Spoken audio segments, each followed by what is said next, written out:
Hello. അപ്പോൾ ഇന്ന് നമ്മുടെ പറപ്പൂര് പള്ളി പെരുന്നാളാണേ. ഞാനും അച്ഛനും അമ്മയും ഉണ്ണിയും കൂടിയിട്ടാണ് പോയത്. നടന്നിട്ടാണ് കേട്ടോ പോയത്. നമ്മുടെ വീടിൻ്റെ അവിടെ നിന്ന് ഒരു 10 മിനിറ്റുള്ളൂ പള്ളിയുടെ അവിടേക്ക്. അപ്പോൾ വഴിയിലാണെങ്കിൽ നിറച്ച് മാലബൾബും വീട്ടുകളിലൊക്കെ ഇട്ടിട്ടുണ്ടായിരുന്നു. അപ്പോൾ അതൊക്കെ കണ്ടിട്ട് നടന്ന് പോയി. മാർക്കറ്റിൻ്റെ കൂടെയാണ് പോയത്. മാർക്കറ്റിൻ്റെ അവിടെ ലൈറ്റൊക്കെ ഉണ്ടായിരുന്നു. അപ്പോൾ അതൊക്കെ കണ്ടിട്ടാണ് പള്ളിയിൽ പോയത്. പള്ളിയിൽ എത്തിയപ്പോൾ നല്ല രീതിയിൽ തിരക്കൊക്കെ ഉണ്ടായിരുന്നു. സ്റ്റേജിൽ ബാൻഡ് സെറ്റൊക്കെ ഉണ്ടായിരുന്നു. കുറച്ച് നേരം അതൊക്കെ നിന്ന് കണ്ടു.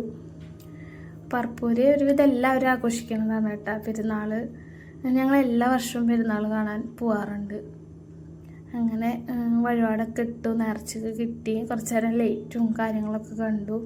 നല്ല രസമുണ്ടായിരുന്നു കേട്ടോ ലൈറ്റ് കാണാനായിട്ട്. അടിപൊളിയായിരുന്നു. അങ്ങനെ കുറച്ച് നേരം അവിടെ നിന്ന് ബാൻഡ് സെറ്റൊക്കെ കണ്ട് ഞങ്ങൾ വേഗം തന്നെ പോകുന്നുണ്ട്. അധികം നേരം നിന്നില്ല. രാവിലെ നേരത്തെ എണീക്കണമല്ലോ, ഇവിടെ നോലുമ്പുള്ള കാരണം കൊണ്ട്. അപ്പോൾ തറവാടിൻ്റെ അവിടെ എത്തിയപ്പോൾ ഞങ്ങളുടെ അവിടുത്തെ യൂണിറ്റിൻ്റെ ബാൻഡ് സെറ്റ് അവിടെ ഉണ്ടായിരുന്നു. അപ്പോൾ അതൊക്കെ കണ്ടു.